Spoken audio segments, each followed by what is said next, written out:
뉴욕 증시는 주택지표 개선과 FOMC의 양적 완화책 유지에 대한 코멘트가 나오면서 상승장으로 마무리됐습니다. 다우지수는 2년 반 만에 장중 12,000선을 넘었습니다. 유럽 증시는 미 경제지표가 호조를 보이고 미 연준이 경기 부양책을 지속할 것이라는 전망에 상승세로 마감했습니다. 자동차주의 강세가 돋보였습니다. 국제유가는 7거래일 만에 반등에 성공했습니다. 3월 인도분 서부 텍사스산 원유는 전일 대비 1.3% 오른 배럴당 87달러 33센트로 거래를 마쳤습니다. 미국 연방준비제도는 고용 사정을 개선하기에 경기 회복의 강도가 충분치 않다며 6천억 달러 규모의 장기물 국채 매입을 통한 양적 완화 정책을 계속 유지해 나가겠다고 밝혔습니다. 미국의 지난달 신축주택 판매 실적이 32만 9천 채로 전월비 17.5%나 증가하면서 8개월 만에 최고치를 나타냈다고 미 상무부가 발표했습니다. 미 의회 예산국은 2011 회계연도 재정적자가 예상치가 1조 5천억 달러에 달할 것으로 전망했습니다. 6개월 전 전망치 1조 700억 달러에 비해 4천억 달러 이상 늘어난 것입니다.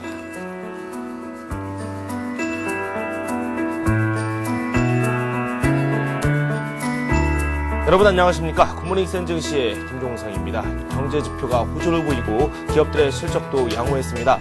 FOMC도 향후 전망에 대해서 상당히 긍정적인 이야기를 했습니다. 하지만 우려가 좀 있었던 이 긴축에 대한 이야기는 나오지 않았고 오히려 양적 완화 정책을 유지하겠다는 입장이 나오면서 시장의 투자 심리는 점차 호전되는 모습입니다. 구체적인 뉴욕 증시 마감 상황 살펴보도록 하겠습니다. 동양종금증권의 장영철 과장과 함께하도록 하겠습니다. 어서 오세요. 안녕하십니까. 네, 먼저 3대 지수 마감 상황부터 살펴보죠. 예. 어제 같은 경우에는 이제 호재성 멘트가 굉장히 좀 많이 컸던 시장인데요. 네. 일단 FOMC에 대해서 일단 이번 주에 가장 촉각을 좀 많이 곤두세웠는데, FOMC가 양적 완화 정책을 계속해서 이제 기조를 유지할 것이라고 전망한 것 따라가지고 또 이제 장기간 금리에 정책 금리에 대해 가지고 저금리 정책을 계속 유지하면서 시장 자체에 좀 호조세를 좀 많이 나타냈습니다.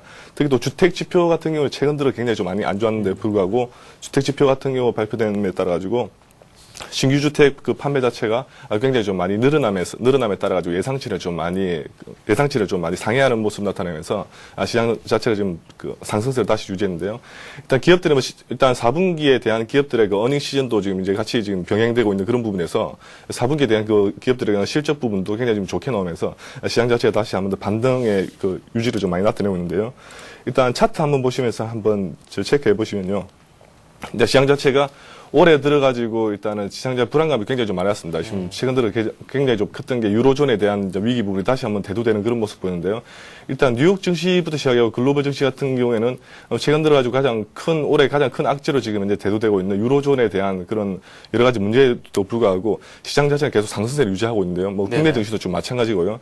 특히 뉴욕 증시 같은 경우에는 실제로 이평선을 보더라도 기술적인 이평선을 보더라도 최근 들어가지고 유로존에 대한 악재가 대두됨에도 불구하고 5일선 자체가 지금 현재 그대로 유지되고 있는 그런 모습이 좀 많이 나타내는 게 네네. 시장이 지금 현재 강한 매수세와 강한 상승세를 계속 유지하고 있다는 게 지금 현재 여실히 좀 나타나고 있는데요. 최근 들어가지고 4분기에 대한 기업들에 대한 어닝 시즌부터 시작해가지고 그런 부분 자체가 지금 현재 간결하게 지금 현재 반등세를 유지하고 있기 때문에 향후 이런 글로벌 증시에 대한 상승세는 계속 이렇게 유지가 되지 않을까 일단 그렇게 좀 많이 나타내고 있는데요. 일단 미국 정부의 양적 완화 정책에 대한 부분이 구체적으로 지금 언급됨에 따라 가지고 시장 자체는 다시 한번 더 투자자들의 관심을 좀 많이 받는 그런 구간에 있다고 좀 이제 판단해 볼 수 있겠습니다. 네. 뉴욕 증시가 장중 12,000포인트를 넘어서기도 했고요. 시장의 재료는 충분했습니다. FOMC가 시장을 바라봤을 때는 아주 긍정적인 내용들이 담겨 있었는데 문제는 속도겠죠. 이 속도 면에 있어서 아직까지 좀 부족한 면이 있다.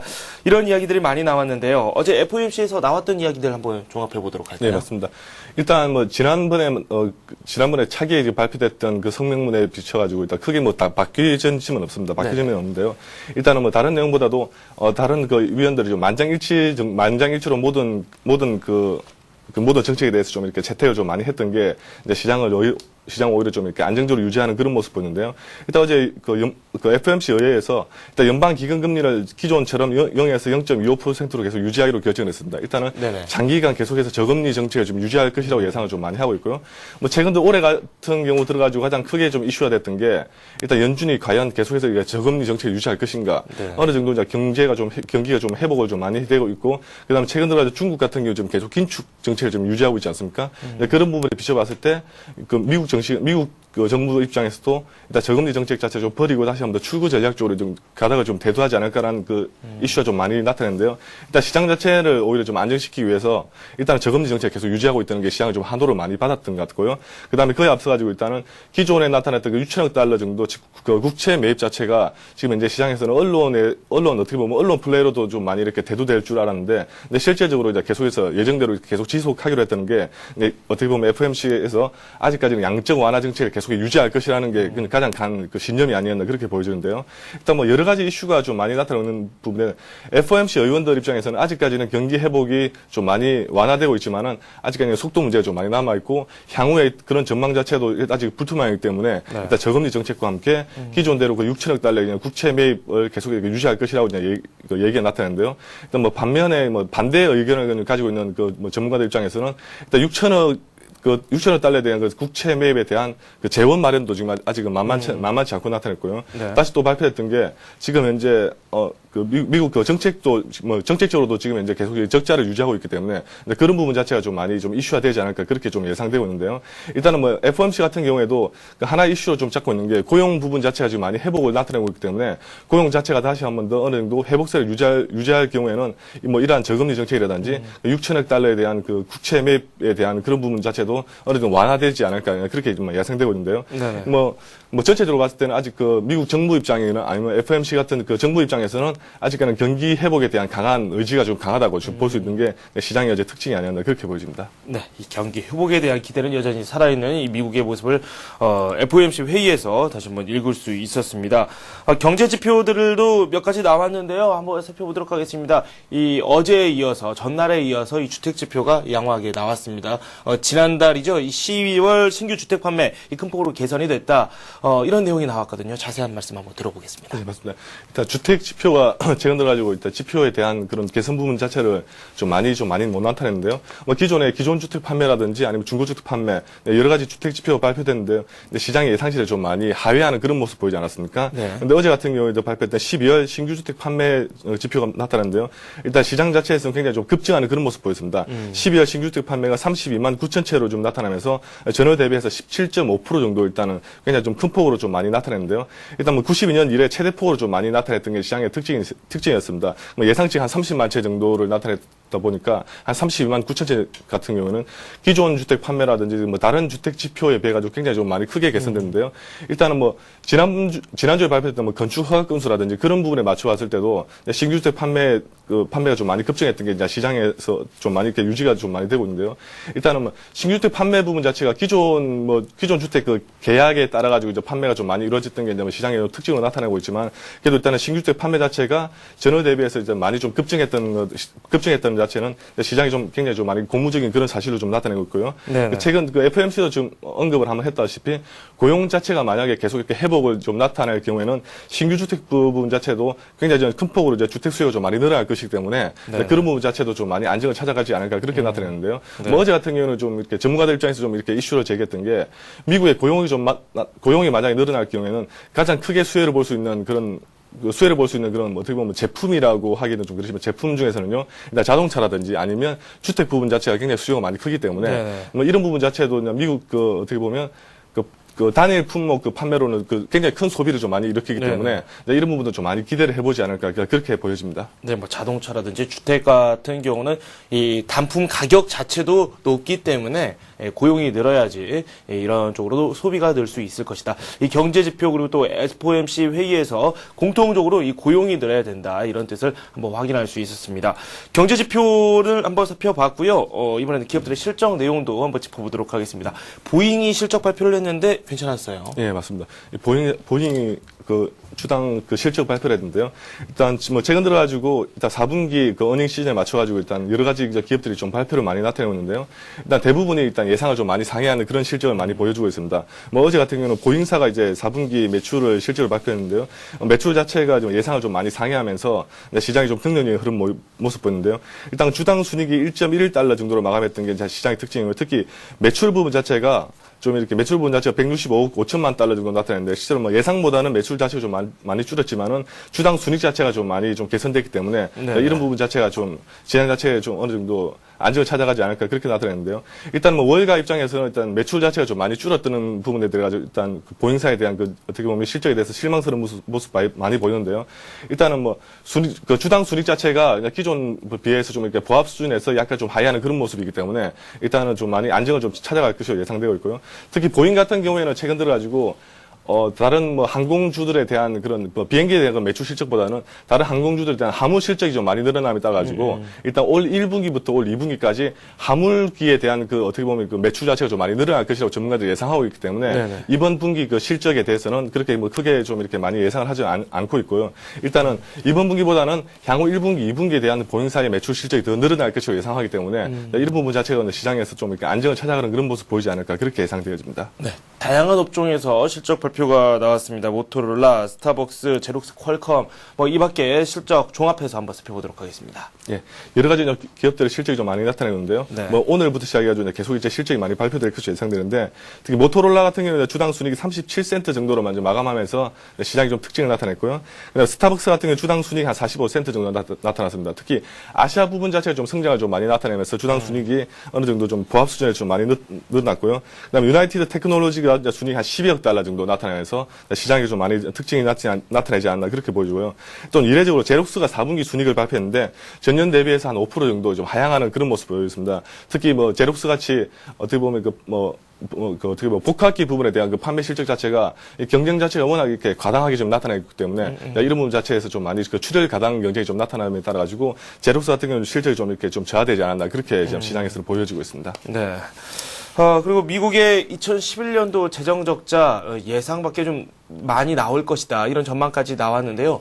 얼마나 나왔습니까? 예.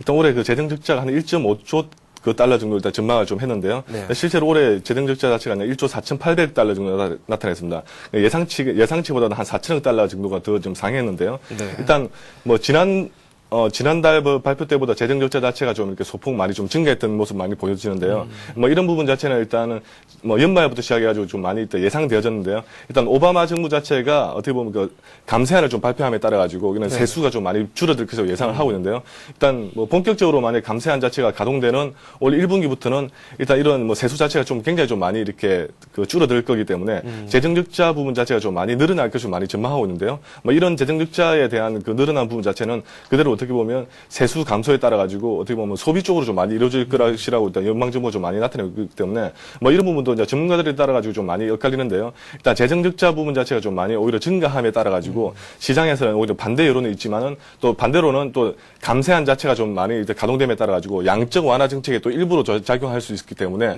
이런 부분 자체도 좀 많이 엇갈리는데요. 일단은 뭐 시장에서는 양적 완화 정책에 더 많이 힘을 실어주는 그런 부분이 아니었나 그렇게 보여지는데요.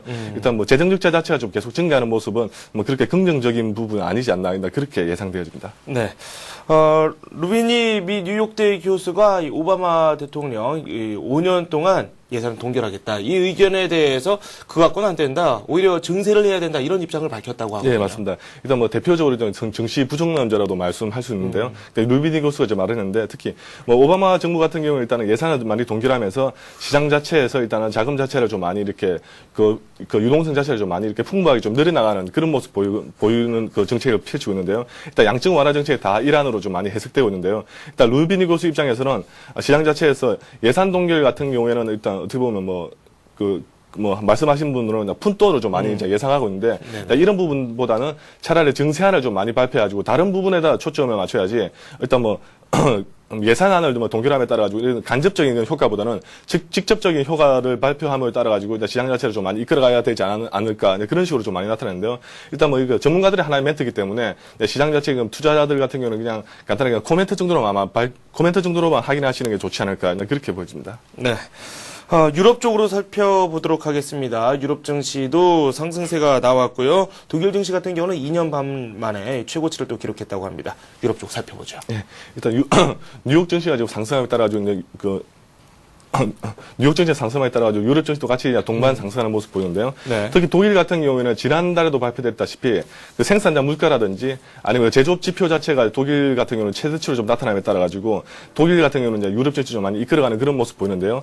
특히 뭐 가장 컸던 유럽 주요 증시들 중에 가장 컸던 게 가장 큰 특징 중에 하나가 유로존에 대한 그 위기 자체가 좀 많이 이렇게 어느 정도 좀 벗어나 있기 때문에 이제 이런 부분 좀 강세를 좀 많이 나타내는데요. 특히 영국, 프랑스, 독일 같은 경우에도 0.8에서 0.9% 정도 이제 골고루 이제 동반 상승하는 그런 모습 보였던 게 시장을 좀 이끌어갔는데요. 네. 가장 컸던 게 어떻게 보면 유럽 증시를 좀 이렇게 많이 크게 시가총액을 이끌고 있는 원자재주들이 좀 많이 상승했던 모습을 많이 나타내고 있습니다. 특히 앞으로도 경제 회복 속도가 좀 많이 빨라짐에 따라 가지고 원자재에 대한 그 수요가 좀 굉장히 많이 늘어나고 있고요. 그리고 지난주에도 말했다시피 특히 자동차주들 자체가 이제 경제 회복에 따라 가지고 크게 또 상승하는 그런 모습 보이기 때문에 네. 그 원자재 자동차주 그리고 나아가서는 어느 정도 유로존 자체가 좀 안정을 찾아감에 따라 가지고 은행주들 자체도 한 번 더 상승을 나타내면 유럽 증시도 좀 많이 안정을 찾아가지 않을까 그렇게 보여집니다. 네. 유로존, 트리셰 유럽 중앙은행 총재가 점진적인 회복세를 또 점쳤습니다. 이에 대한 내용 한번 살펴보도록 하겠습니다. 예, 특히 뭐 어떻게 보면 유럽 그 증시에서 가장 크게 제조업 경기를 좀 많이 찾아오고 있는 게 독일 정부인데요. 일단 독일 정부 자체도 제조업 경기 지표가 지난달에 발표됐을 때 사상 최대로 좀 많이 발표됨에 따라 가지고 네. 그런 부분 자체가 유로존에 대한 그 위기가 많이 좀 이렇게 감안을 하더라도 아직까지는 뭐 어떻게 보면 그 선진국에 대해서는 아직까지는 시장 자체가 좀 이게 경제 회복 속도가 많이 빠르다는 게 여실히 좀 증명되는데요. 네. 그런 게 이렇게 지표로서 좀 많이 발표되다 보니까 트리셰 총리 같은 경우도 유로존에 대한 그 경제 지표들을 좀 많이 낙관하고 있는 모습 보이는데요. 네네. 특히 물가 지수 같은 경우에도 어느 정도 인플레이션을 좀 감안하면서 지금 상승하는 그런 모습 자체가 네. 시장 자체를 좀 이렇게 많이 성장을 할 수 있는 그런 지표로도 좀 많이 나타내고 있는데요. 특히 이런 그 지표에 따라 가지고 향후에 나타날 그 다른 기업들에 대한 그 실적 전망치도 좀 이렇게 어느 정도 상향하는 그런 모습 보이기 때문에 아마 이런 쪽으로 대해서 유럽 증시 자체의 그런 지표에 대한 그 활발한 개선이 좀 많이 나타내고 있지 않을까 그렇게 보여주는데요. 일단 지표에 대한 활발한 개선 자체는 1차적으로 경제 회복에 대한 그런 부분을 좀 많이 입증하는 그런 모습이기 때문에 이런 부분 자체가 좀 많이 이제 긍정적인 모멘텀을 나타내지 않을까 그렇게 보이고 있고요. 뭐 일부 전문가들 입장에서 일단은 최근 들어 유로존 자체가 좀 많이 위기에 많이 봉착하다 보니까 이런 부분 자체를 어떻게 보면 다른 쪽으로 다른 쪽 그 시선으로 좀 이렇게 시각을 좀 바라보자는 입장에서 이렇게 좀 발언을 한 것 같은데요. 일단은 유로존에 대한 경제 지표가 좀 많이 경제 지표가 개선이 됨에 따라 가지고 유럽 정치에 대한 그 회복세가 좀 많이 나타내고 있다는 건 일단 사실적으로 좀 많이 받아들이면 좋지 않을까 그렇게 보여집니다. 네. 그리고 전 세계 대부분의 투자자들이 5년 내 유로존 국가 중에서 한 개 국가 정도가 탈퇴를 할 것이다. 이런 전망이 나왔다고 하는데 잘 이해가 되지 않습니다. 어떤 내용이죠? 예.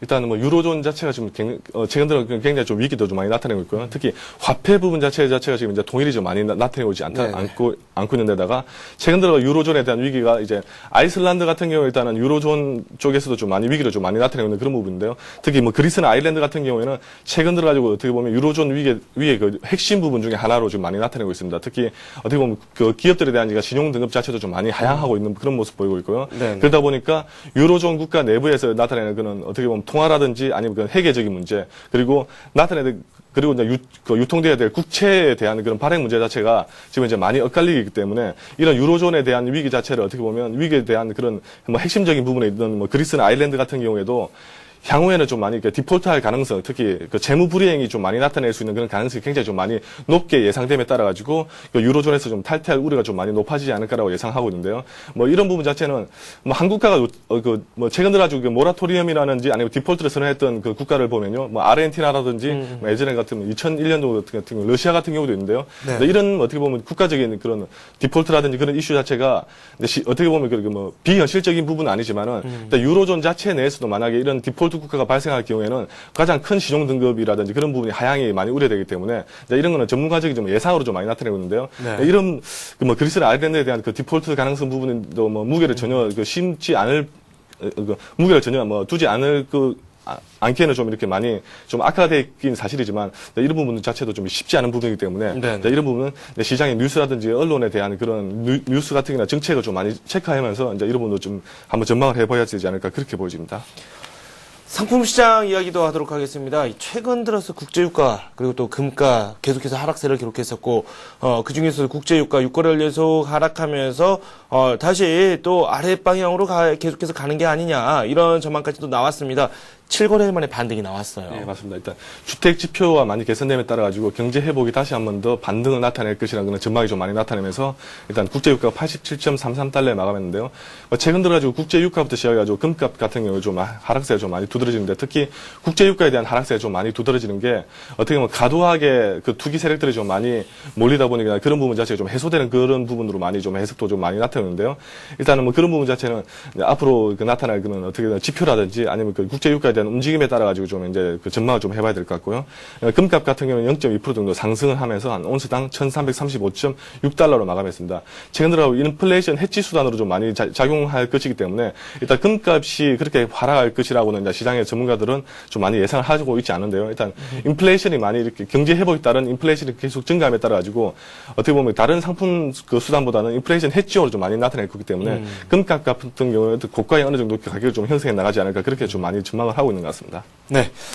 오늘 밤 발표되는 주요 일정 살펴보도록 하겠습니다. 기업들의 실적 발표 내용이랑 묶어서 한번 살펴보죠. 네. 일단 신규 주택 판매가 지금 발표됐는데 지금 사상 최대로 좀 많이 이제 그 증가하는 모습 나타나는데요. 네. 오늘 발표될 그 주택 지표 중에서도 11월 미결 주택 판매가 지금 이제 그 발표될 예정입니다. 실제로는 이제 예전치보다는 예상치가 지금 오히려 마이너스 정도로 좀 성장할 것으로 예상되고 있는데요. 오늘 그 전날 발표됐던 그 신규 주택하고는 좀 이렇게 반대로 좀 모습 나타날 것 같습니다. 그리고 12월 내구재 주문 자체가 발표될 예정인데 이전보다는 예상치가 1.5% 정도 포인트 상승할 것으로 예상되고 있습니다. 뭐 최근 들어 경기 회복 속도가 좀 이렇게 다시 한번 더 그 상승 곡선을 타면서 이런 부분 자체가 그대로 반영되지 않나 그렇게 보여지고 있고요. 신규 수렵수당 청구 건수 같은 경우에는 이전에 비해서 예상치가 소폭 좀 상승할 것으로 보이지만 어느 정도 보합권에서 좀 많이 형성되지 않을까 그렇게 예상되고 있고요. 그리고 금일 또 기업들의 그 실적 발표가 좀 많이 나타나는데요. 뭐 전체적으로 기업들의 이제 실적 자체는 그 4분기 실적 자체가 좀 예상치가 좀 이렇게 상승하는 모습 많이 보이는 게 좀 특징인데요. 특히 AT&T라든지 아니면 캐터필러, 특히 그 주택 지표주와 좀 이게 연관이 있는 캐터필러와 그다음에 뭐 그 모토로라 그다음에 아마존닷컴, 프록터 앤 갬블이나 마이크로소프트에 대한 그런 실적 발표가 좀 이렇게 시장에서 어느 정도 지표 시장에서 정시를 좀 이렇게 좀 움직이는 그런 모습 보이지 않을까 그렇게 예상되어집니다. 네. 지금까지 동양종금증권 장영철 과장과 함께 글로벌 증시 현황 살펴봤습니다. 고맙습니다. 네, 감사합니다.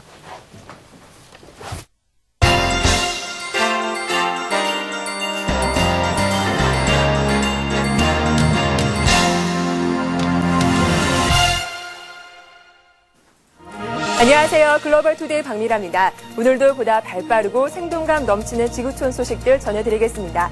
1월 27일 AP통신 주요 소식부터 시작합니다. 버락 오바마 미국 대통령이 국정연설을 통해 교육에 대한 투자와 혁신을 강조했습니다. 각국과의 무한 경쟁에서 승리는 미국의 것이라며 국민들에게 경각심을 가질 것을 촉구했습니다. 버락 오바마 미국 대통령은 국정연설을 통해 지난 1957년 구소련이 미국에 앞서 스푸트니크 위성을 쏘아올린 사실을 상기시키며 미국이 다시 경각심을 갖고 세계 제1의 국가로 우뚝 서야 한다고 호소했습니다. 이번 연설에는 오바마 대통령이 이뤄낸 경제 회복의 자신감을 바탕으로 미국 국민들이 세계 최고라는 목표를 위해 노력해야 하며 정치권은 초당적으로 협력해야 한다고 전했습니다. 오바마 대통령은 교육, 고속철도 건설, 청정 에너지 개발, 초고속 인터넷 구축 등의 정보 지출을 늘려야 한다며 효율적인 예산 운용 필요성을 강조했습니다. 또한 오바마 대통령은 일자리 창출을 위한 기업의 투자와 신규 고용을 촉진하기 위해 법인세 인하를 추진하겠다고 밝히고 의회 협력을 촉구했습니다. 오바마 대통령은 미주 대륙의 발전을 위해 새로운 연대 강화를 위해 오는 3월 브라질, 칠레, 엘살바도르를 방문하겠다고 밝혔습니다. 오바마 대통령이 남미를 방문하는 것은 2년 전 취임 이후 처음이 될 것입니다. 이날 연설에서는 특히 오바마 대통령이 한국의 인터넷과 교육열을 강조하는 등 여러 차례 한국을 언급해 주목을 끌었습니다. 제임스 스타인버그 미국 국무부 부장관이 방한했습니다. 스타인버그 부장관은 이번 방한에 이어 일본, 중국을 연달아 방문해 북핵 문제에 대해 논의할 예정입니다. 제임스 스타인버그 미국 국무부 부장관은 방한 후 가진 브리핑에서 국제사회는 어떤 형태의 우라늄 농축 프로그램도 유엔 안보리 결의와 2005년 9.19 공동성명에 위배된다는 강력한 메시지를 북한에 보내는 것이 중요하다고 밝혔습니다.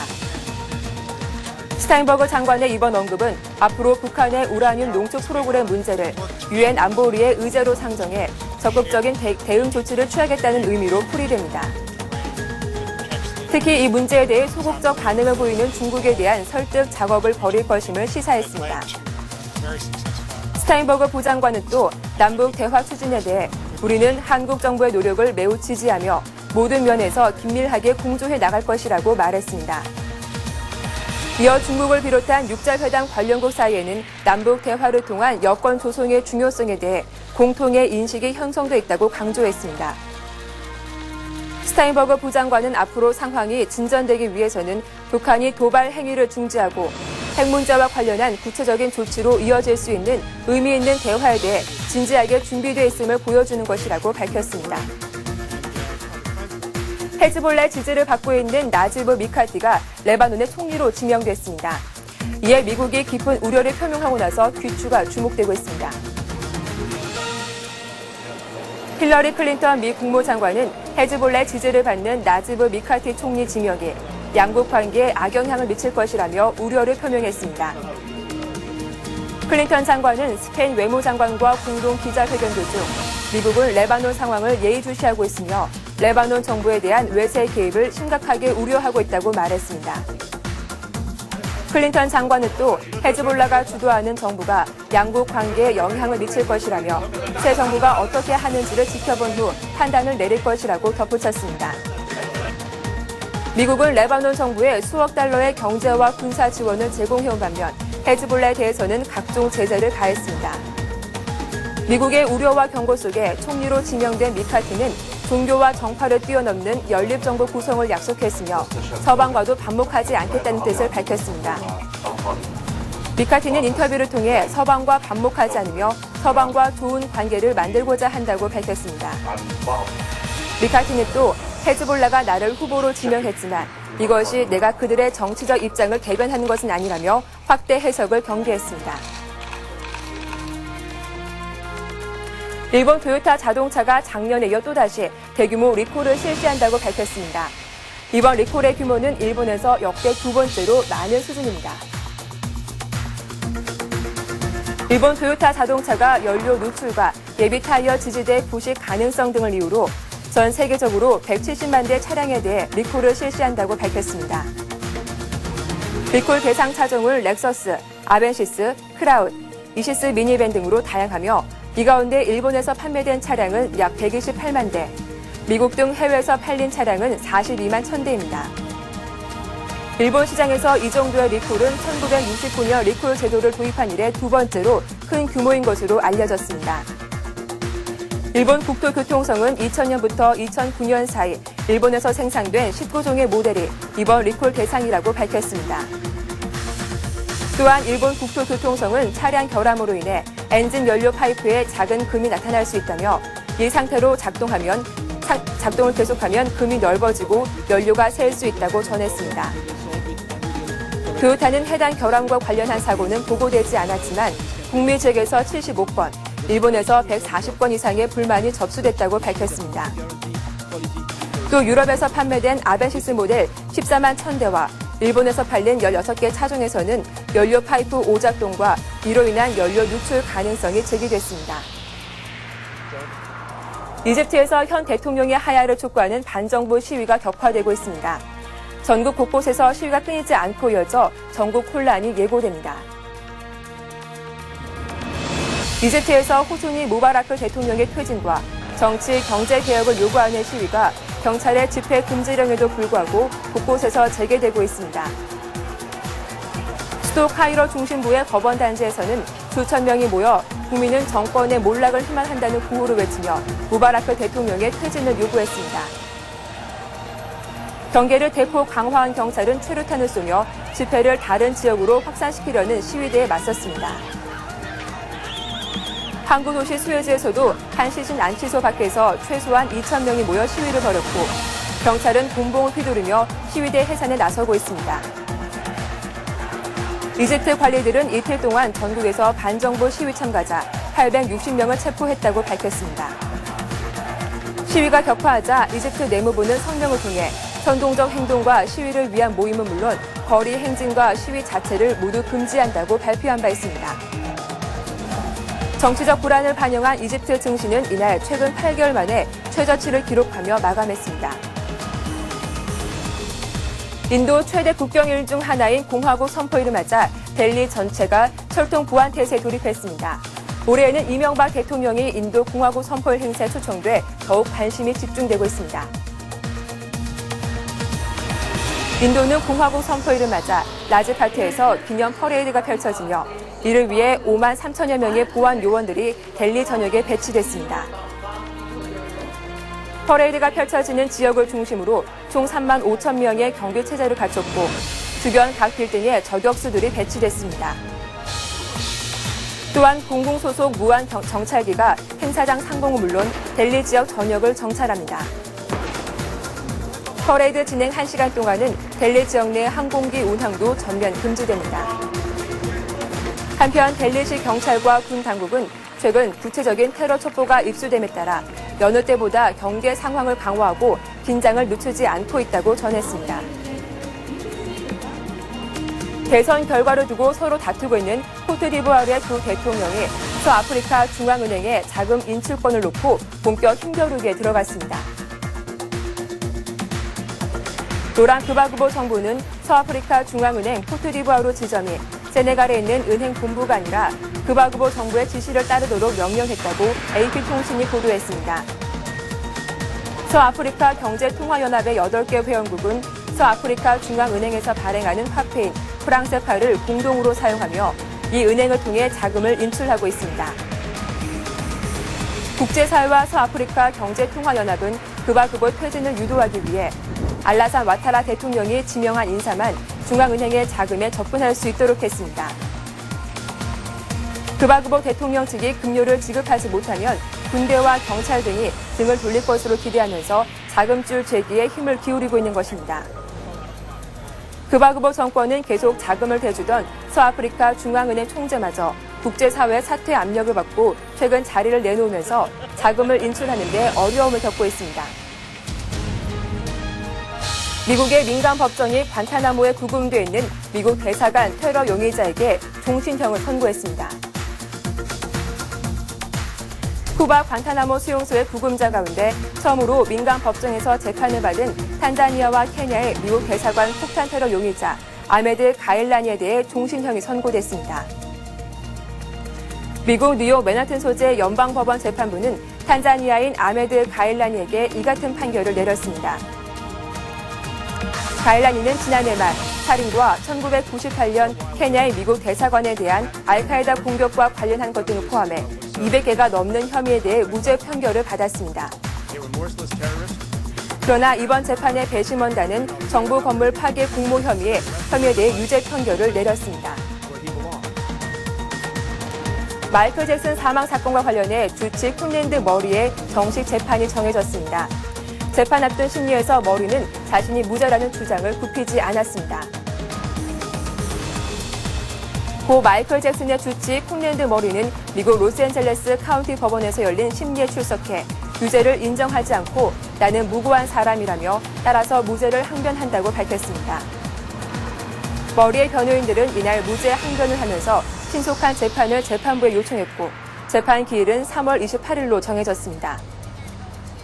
앞서 마이클 페스터 판사는 검찰 측 증인 20여 명의 증언을 청취한 예비 심리에서 주치 머리를 과실치사 혐의로 재판에 붙일 만한 충분한 증거가 있다고 결정했습니다.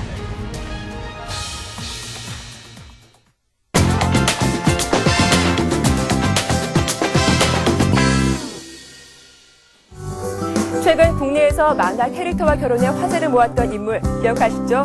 이번에는 캐나다에서 한 남성이 인형과 사랑에 빠져 화제가 되고 있습니다. 이 엽기 취향의 주인공은 캐나다에 사는 57세 남성 데이브 하키. 그는 여러 개의 실제 크기 여성 인형을 수집하며 여가 시간을 인형과 함께 보내고 있습니다. 더욱 놀라운 사실은 그가 실제 부인도 있는 유부남이라는 겁니다.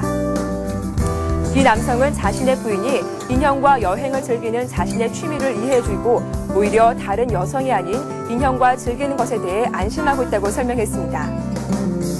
이러한 부인의 배려 덕분일까요?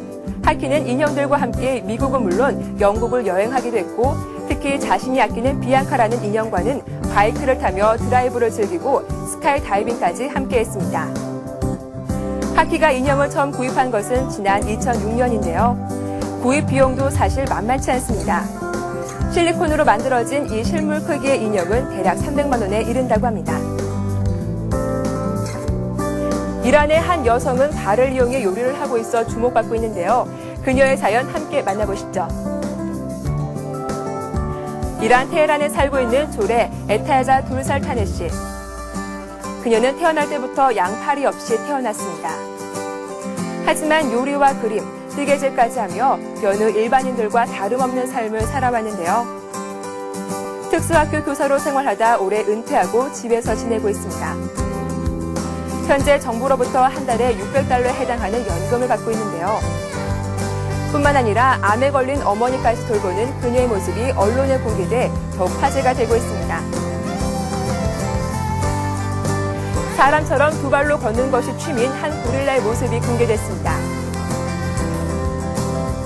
이 영상은 다양한 종의 고릴라를 보호하고 있는 것으로 유명한 영국 켄트 코토림 야생동물원에서 촬영된 것입니다.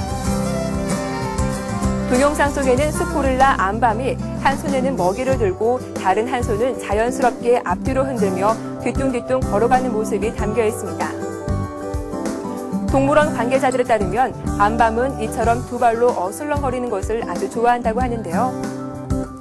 암밤이 속한 서부 로랜드 고릴라종은 이동 시 양손과 발을 땅에 짚고 네 발로 걷는 것이 보통인데 이 숲 고릴라는 다소 독특한 취미를 지녔다고 관계자들은 입을 모았습니다. 멕시코 최대 항공회사로 알려진 멕시카나 항공 소속의 스튜어디스들이 플레이보이와 모델 계약을 맺었습니다. 그 이유는 바로 먹고 살기가 힘들었기 때문인데요. 최근 파산한 것으로 알려진 멕시카나 항공의 스튜어디스 5명이 플레이보이 멕시코판 4호로의 모델로 등장한다고 주요 외신들이 밝혔습니다. 이들은 지난해 11월경 동료 4명과 함께 섹시 스튜어디스 달력을 제작해 화제를 모은 바 있습니다. 그러나 우아하고 고급스러운 이미지의 스튜어디스 5인방이 이 같은 행적을 보인 것은 다름 아닌 생계 유지 때문입니다. 이들은 최근 자신들이 속한 항공사가 파산 위기에 처하자 달력 모델로 부업을 시작한 것으로 알려졌는데요. 한 스튜어디스는 항공사의 경영난이 회복될 때까지 경제적인 욕구를 채우기 위해서는 누드 모델을 해야만 했다고 말했습니다. 한편 이들을 영입한 플레이보이 멕시코는 스튜어디스 모델 5명이 등장하는 4월판을 미국, 콜롬비아, 베네수엘라에도 판매할 계획이라며 올해 나오는 잡지 중 최고의 걸작이 될 것이라고 들뜬 감정을 감추지 못했습니다.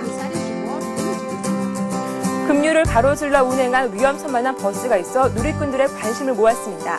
목숨을 건 아찔한 순간이었는데요.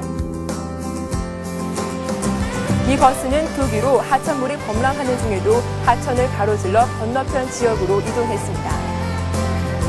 더욱 놀라운 건 이 무모한 운행을 계속하는 버스 안엔 승객들이 발길을 틈 없이 가득 차 있었던 건데요. 이 영상은 중미 니카라과의 한 교외 지역에서 촬영됐습니다. 이 버스는 불어난 강물이 폭포처럼 쏟아져 내리는 댐 위를 가로질러 하천 건너기에 성공했습니다.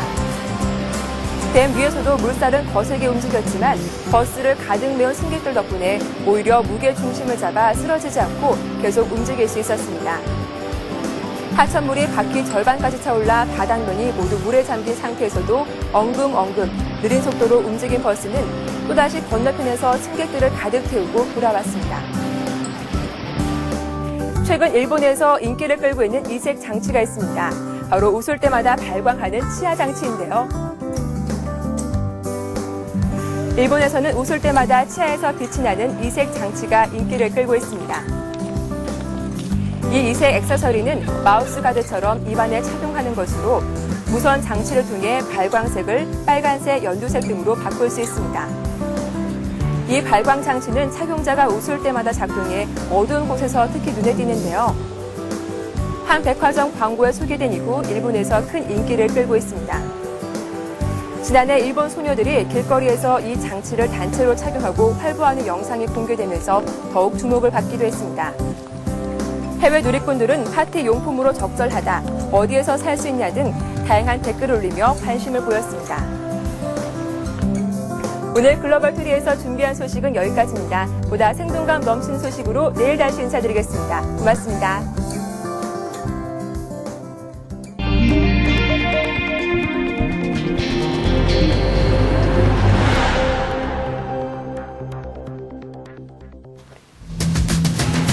정부는 폭발적으로 늘고 있는 모바일 인터넷 시장을 선점하기 위해 3G 이동통신보다 전송 속도가 40배 이상 빠른 4G 무선망 시스템을 오는 2015년까지 조기에 구축하기로 했습니다. 최근 정관예우 문제가 사회적 이슈로 떠오른 가운데 국내 대형 로펌들이 2월 인사철을 맞아 사별로 적게는 4명에서 5명, 많게는 10여 명의 정관 영입 방침을 세운 것으로 알려져 적지 않은 파장이 일 것으로 보입니다. 속칭 나이롱 환자가 더 이상 발붙이지 못하도록 자동차 보험 사고 환자의 입원 가이드라인이 상반기 중 마련됩니다. 금감원은 대대적인 단속에 나설 계획입니다. 버락 오바마 미국 대통령은 한미 FTA에 조속한批准을 의회에 요청하고 북한에게는 핵무기 포기를 강력 촉구했습니다. 또한 일자리 창출을 위해 의회에 법인세 인하를 요청하고 교육과 연구개발에 대대적인 투자가 필요하다고 역설했습니다. 소말리아 해적 5명이 국내로 압송돼 이르면 다음 달 구속 기소될 것으로 보입니다. 정부는 사건을 담당할 수사기관 선정과 법리 검토 작업을 진행하고 있습니다.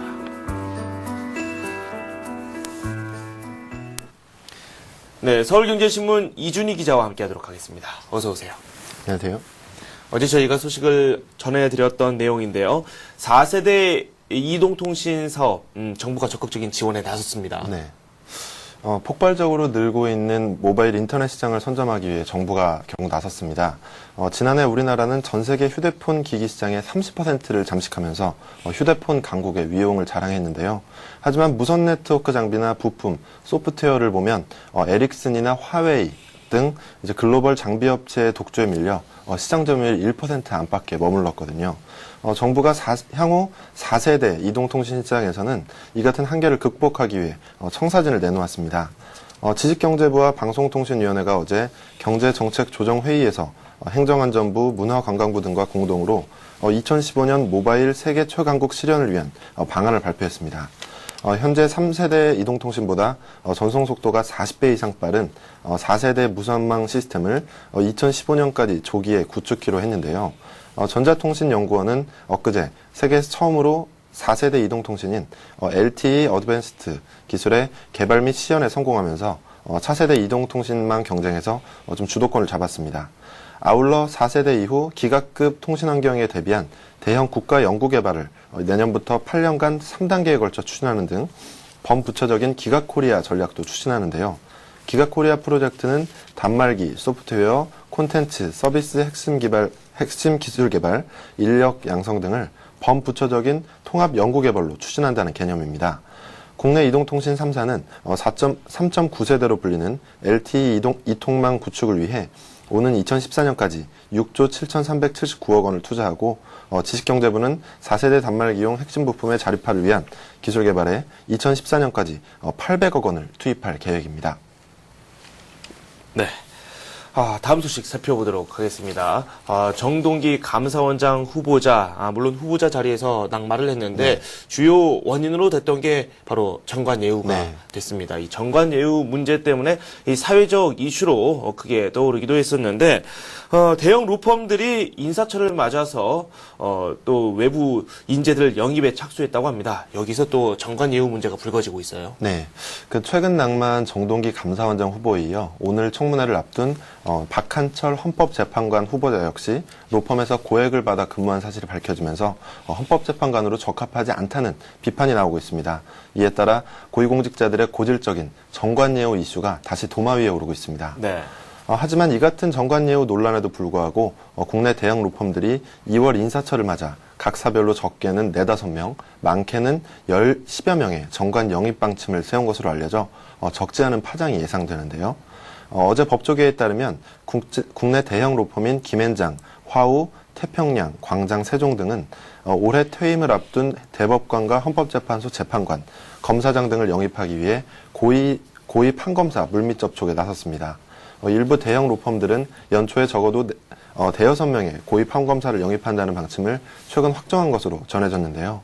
한 대형 로펌의 변호사는 2월 법원의 인사이동에 따라 퇴임하는 유능한 법관을 영입하려는 로펌들의 경쟁이 이미 활발하게 진행되고 있다고 말했고요.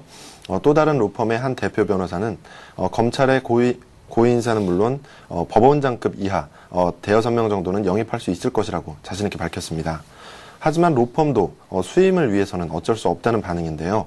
법조계의 한 관계자는 대형 로펌으로 가는 인사가 많아질수록 정관예우 논란이 생길 수밖에 없긴 하겠지만 로펌 입장에서는 사건 수임 등을 위해서 전직 고위 판검사 영입에 손을 놓고 있을 수만은 없는 입장이라고 말했습니다. 네. 그리고 나이롱 환자 이 자동차 보험 때문에 참 또 최근 들어서 이야기가 많이 나왔어요. 네네. 이 정부가 드디어 나섰습니다. 보험 범죄를 막기 위한 가이드라인을 제시했다고 합니다. 단속도 펼칠 예정이라고 하는데요. 관련 소식 정리해 보겠습니다. 네, 나이롱 환자 문제는 비단 자동차 보험사의 재정 적자에서 끝나지 않고 네. 선량한 보험 가입자들의 보험비 부담, 즉 피해로 연결된다는 점에서 좀 문제가 되었죠. 정부는 올해를 보험범죄 추방의 원년으로 삼고 정직한 보험질서 확립 대책을 어제 발표했습니다. 대책안에 따르면 범정부 차원의 정직한 보험질서 확립 대책 추진 TF를 구성해서 금융당국 및 검경과 보험업계 공조로 보험 사기에 대한 그물망식 단속을 실시하기로 했는데요. 보험협회는 지역 단위 특별점검단을 구성, 병의원 및 나이롱 환자 단속을 강화하고 특히 손해율이 높은 지역을 집중 점검하기로 했고요. 네. 경찰청은 지방청별 금융범죄수사팀을 기존 8개에서 16개로 확대 편성하고 상하반기에 각 한 번씩 특별 단속을 실시할 방침입니다. 검찰도 전담 검사를 둔 직업 및 지청을 기존 18개에서 26개로 늘려 운영을 내실화해서 직군별, 유형별, 심층적인 기획수사에 착수할 계획이고요. 네. 검찰청의 보험범죄 전담 합동대책반 운영을 2년간 연장하고 인력 충원 및 기능 강화도 추진하기로 했습니다. 이에 대해 손해보험업계와 학계 등은 수십 년 묵은 체증이 내려가는 것 같다며 큰 환영의 뜻을 나타냈는데요. 이번 주 월요일이죠. 서울경제신문이 제시한 국가 차원의 전담 조직을 만들어야 한다. 이런 것들이 이런 책임 있는 행동으로 나온 것으로 풀이되고 있습니다. 네. 그리고 오바마 미국 대통령, 과연 신년 연설에서 어떤 내용을 발표를 할지 큰 관심을 끌었습니다. 한국에 대한 이야기도 상당히 많이 나왔고요. 네. 이 R&D 투자에 대해서도 강조를 했다고 하는데요. 네. 자세한 내용 전해주십시오. 네, 일단 7번이나 언급한 우리나라 관련 얘기부터 해볼까요? 네. 버락 오바마 미국 대통령은 현지 시간으로 엊그제인 화요일 신년 국정연설에서 한미 자유무역 협정의 조속한 비준을 의회에 요청했습니다. 또 북한에 대해서는 핵무기를 포기할 것을 재차 강력 촉구했고요. 오바마 대통령은 또 미국에 앞서 지난 1957년 소련이 쏘아올린 인공위성 스푸트니크를 거론하면서 네. 미국이 다시 경각심을 가져야 한다고 호소했습니다. 이에 따라 케네디 이후 최대 교육과 R&D 투자를 하겠다고 말했습니다. 네. 그리고 소말리아 해적들이 국내로 압송될 것이다. 이런 방침이 좀 유력하게 검토가 되고 있다고 합니다. 이 국내에서는 또 이 담당할 사건 부서 그리고 또 법리 작업을 검토에 나섰다. 이런 이야기까지 들려오고 있는데요. 소말리아 해적들 어떻게 되는 건가요? 네, 일단 법무부가 사법 처리에 문제가 없다고 밝혔습니다. 네. 최고 무기징역까지 가능할 것으로 보이는데요. 어제 법무부 등에 따르면 정부는 해군 청해부대가 생포한 해적 5명을 국내에 이송하는 것을 유력하게 검토하고 이 사건을 담당할 수사기관 선정과 법리 검토 작업을 진행하고 있습니다. 법조계에서는 해적들의 위법 행위가 입증된다면 해상 강도죄를 적용해 최소 징역 10년에서 최대 무기징역까지 선고될 것으로 전망하고 있는데요. 해적들이 일단 국내로 유상되면 우선 부산에 있는 남해 지방해양경찰청이 수사를 맡을 것으로 보입니다. 검찰은 최대한 신속하게 수사를 마치고 이르면 다음 달 말께 해상강도 혐의 등으로 이들을 전원 구속 기소할 방침인 것으로 알려졌습니다. 네. 지금까지 서울경제신문 증권부의 이준희 기자와 함께 다양한 소식 살펴봤습니다. 고맙습니다. 감사합니다. 네, 저희 서울경제TV가 전문가 방송을 현재 여러분들에게 제공을 하고 있습니다. plus.sentiv.co.kr로 들어오시면 관련 정보 확인하실 수 있는데요. 여러분들께서 가지고 계신 종목 포트폴리오도 상담 받으실 수 있고요. 투자 기법도 전수 받으실 수 있습니다. 1577-7451로 전화를 주시면 더욱 정확한 정보를 확인하실 수 있습니다. 저희가 준비한 소식 여기까지입니다. 저는 출발센 증시에서 우리 시장 출발 상황과 투자 전략 다시 한번 세워보도록 하겠습니다. 고맙습니다.